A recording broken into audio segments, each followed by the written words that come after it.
You're too slow and too stiff. You're stiff as a board. I'd snap you in half. Come on, man. Sit the down. Yeehaw!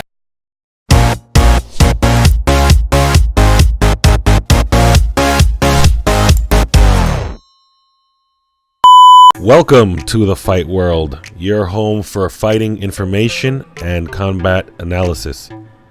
Today we will be going over, for the MMA week, the story I'm going over is Conor McGregor. Conor McGregor and what's next for Conor McGregor. First and foremost though, let's get back into his last fight with Donald Cowboy Cerrone. Holy cow. Can we understand what happened there? I mean, I did call it right. I called a KO.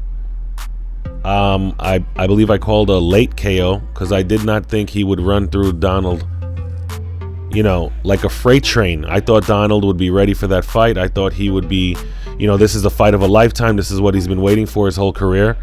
And I thought Donald would have made, you know, I just thought he would have been had a little better showing than what he showed us. That being said, let's get into the fight. It took just 40 seconds to reestablish himself. He hasn't won for years in the octagon. 40 seconds. I believe he's the guy that took out Cerrone faster than anybody's ever took out Cerrone, and we all know Cerrone's fought everybody. UFC 246. Amazing. I think even the people, even the strongest McGregor fanboys, were shocked at how that went. He initially hurt him with the 3 shoulder strikes, broke his nose apparently. He threw that straight left, Cerrone ducked under, and they got into a clinch, and then he just threw these shoulder strikes where he would just rocket himself and jump up, and he hit him with the bone on the top of the shoulder. He just kind of jumped up and torpedoed up and blasted him in the face. Supposedly he has an eye injury too. I don't know if it's a broken orbital or what it is, but I mean, if he got a broken orbital and a broken nose from that shoulder strike, I think we have all of a sudden seen a new technique that can work in mixed martial arts. And I guarantee you we will be seeing other fighters try that. After Conor did it, I guarantee you shoulder strikes will be used more often. You know, shoulder strikes are a thing. It's like foot stomps. We've seen it many times. We've never really seen anybody get hurt. It's more of a thing to bother the other opponent, maybe even distract them, but not as something to cause real brutal damage the way he did. You know, so after he called him with the shoulder strikes, they backed up out of the clinch, and then McGregor caught him with a head kick. Cerrone immediately started backing up and covering up, and then McGregor finished him off with punches. It's an amazing fight. You know, one thing I am a little surprised about, there is a lot of talk on the underground about Conor McGregor and Donald Cerrone being a fake fight, that, you know, Cerrone threw the fight. I'm here to tell you Cerrone definitely did not throw that fight. It's just, you know, it's a weird technique that worked. It's an unorthodox technique, and it worked. And people don't believe that it could work, but you could see after he hit him with those first couple of strikes, you see his eye immediately started blowing up. His nose was smashed. That's how is that fake? You can't fake that. And of all people to accuse faking, Donald Cowboy Cerrone, he's the last person on earth that would ever fake a fight for any amount of money. On top of that, we did see him get caught with the head kick. I mean, it hit him right in the back of the ear, back of the head area. These are all real strikes, people. So I don't understand what the underground is talking about. I honestly don't. I just think it's nonsense conspiracy theories. Out of all the fights you're going to accuse of being faked, Cowboy being in one of those fights would not be the fight. So getting back to McGregor and what's next for him. You know, some people are seeing this performance in one or two ways. Some people are seeing it as Conor's back. He's back in rare form. He's back to his old ways. Other people are seeing it as we didn't get to see if Conor was back because we only saw 40 seconds. I happen to go with the first one. I believe that Conor is back. I think he looked sharp. I think he looked ready. He was very confident. A lot of people were confused because you didn't see the same Conor talking crap. You didn't see the same Conor talking shit. And you kind of saw a more respectful Conor McGregor. And, you know, we hadn't seen that in a very, very long time. So people were confused. They thought maybe the fire was gone. I just took it as he always respected Donald Cowboy Cerrone. He's a guy that everybody respects. All fighters respect that guy. He has so many records. He's such a veteran of the sport. And I think, you know, real fighters, I think they all really respect him. So that's how I took it as. I don't think there was any bad blood or any beef between the two. And so because of that reason, I just believe Conor respected him and had no reason to talk any trash. So getting to what's next for Conor McGregor. We have people talking about Jorge Masvidal for the BMF title. You know, you got Kamaru, the champion, but he's hurt. I think he's out for months and months. I don't know. So he's out of the picture. And I even hear Conor talking about on the boxing side, Floyd Mayweather and Manny Pacquiao. That will be a whole nother video. Conor versus the boxers. Conor against Manny Pacquiao. I do not like that fight. I'm surprised he wants to do that. Manny Pacquiao looked really, really good when he defeated Thurman, if we all remember that fight. He even knocked him down. And that's what is he, 42 or 43 years old? And he looked that great. Also, Manny Pacquiao's a southpaw. Conor's a southpaw. And Conor will be the way bigger fighter, but Manny's way faster. And he's got a lot of power. And I just think it's a horrible style matchup for Conor McGregor. Now, if he wanted to go after Floyd again, I could see that.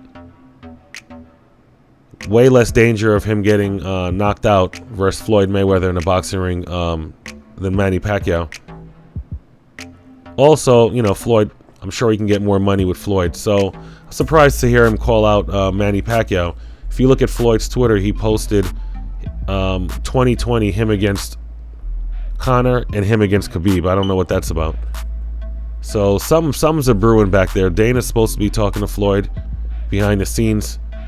Conor, I was watching an interview and I heard Conor say that Floyd's never stopped talking about the rematch. There's always been talks. So I guess that's what's going on behind the scenes there.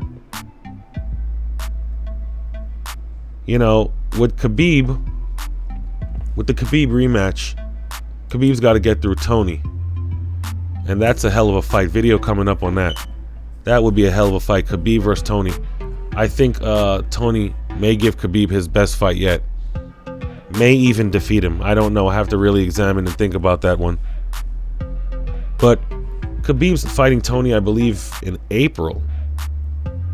And according to Conor, he said he wants to stay busy for 2020. So I don't know if he's going to wait for Khabib to fight Tony in April and then hope that he wins. And then wait another 3 months after that for the fight. Or if Conor will just stay active. According to what he was saying, he said he wanted to stay active. So I'm going to eliminate, this is all guesswork, people, but I'm going to eliminate Khabib out of that. Even though I know that's what Conor wants, that's what Dana says is next. I'm going to eliminate Usman because he's hurt. And I just don't see him going into boxing right now. He may go into boxing in the future and fight Manny or Floyd, but right now he just got back into MMA. Just got his beak wet again. I don't see him switching sports again. So I'm going to just eliminate Manny and Floyd for what's next. And you really only have two other fighters. Who are they? Comment down below if you know. Who do you think those two fighters are? Nate Diaz and Jorge Masvidal. Those are really the only two that are left. You got a 1-on-1 fight versus Nate. You got a rubber match. Nate just lost against Jorge. And then you got Masvidal with the BMF belt. I know Jorge versus Conor is going to be a huge fan favorite. You know, striker versus striker. And that would be a great fight. And Nate and Conor will sell till the end of time. It doesn't really matter when they make that fight. That fight will always sell. So who do I see Conor going to fight next? I believe that the fight that makes the most sense would be Jorge Masvidal. You know why I say that? Jorge has so much steam right now with that flying knee KO of Ben Askren. He's on such a roll. I don't have his fight, his last couple of fights pulled up, but he's been on a winning streak. And I just believe that with those two, can you imagine the press conferences? Can you imagine the shit talking between those two? Jorge is kind of like Nate, is in there, which is also kind of like Conor. They all are similar in that they don't back up from anybody. They talk a lot of crap, and they're not afraid to say the wrong thing. So, I mean, the press conferences, the weigh-ins would just be explosive. I think it would sell a lot of pay-per-views as well. That would be my pick. I would love to see him versus Jorge next. Whether or not that will happen, we'll see. According to Dana, he says Khabib is next. I heard an interview with Dana on ESPN, and he did say the Khabib fight is next. Conor wants the Khabib fight to be in Russia. Of all places, he wants to go to Russia. Can you imagine the balls on him? He wants to go to Russia to go fight Khabib in his home territory. Now, I did hear Dana respond to that, and he said there's no way possible that's going to happen. And I think it's because of money and some type of business. It's a business decision. Dana didn't really want to get too specific about it, but that's how I took it. So, I guess maybe if they make that fight, it'll probably be in Vegas or maybe Dallas Cowboy Stadium, something big. That's what I would like to see. I would love to see him versus Jorge, and I think that would be an epic fight. I think that would be a back and forth fight, and I think somebody would probably get put out. Now, we've never seen Conor get really hurt. The only time we've seen him get stunned is in the first, Yes, the first Nate Diaz fight, when Nate Diaz caught him with a jab straight left. When he caught him with that straight left, he caught Conor right on the tip of the chin, and Conor did wobble. But besides that, we've literally never seen him hurt. I don't even know how many times he's been cut. I don't even remember him being cut that often. So we've never really seen Conor take a beating. He's lost by submission, and he's lost because of his cardio, but we've never really seen him take a beating. So that would be such an interesting fight with him versus Jorge. Such a fan favorite fight. And I would love to see it. And, the BMF title is not really a real title, but it's kind of cool that that title would be on the line. So comment down below, what do you guys think the next fight will be for Conor McGregor? Do you think I'm right? Do you think it's going to be Jorge? Do you think Dana's right? Do you think it's going to be Khabib? Dana says Khabib, but Conor says he wants to stay busy, so we got conflicting things being said, so we'll see how it all pans out. At the end of the day, wherever the check is written the most, it will be the area that he goes in. Conor, don't get it confused, is about the money. He loves his money. Nothing wrong with that. That's what fighters deserve, putting their life on the line for entertainment purposes for everybody else. So I'm not mad at them chasing that paper. So comment down below, let me know what you guys think. Till the next video, Fight World, I'm out.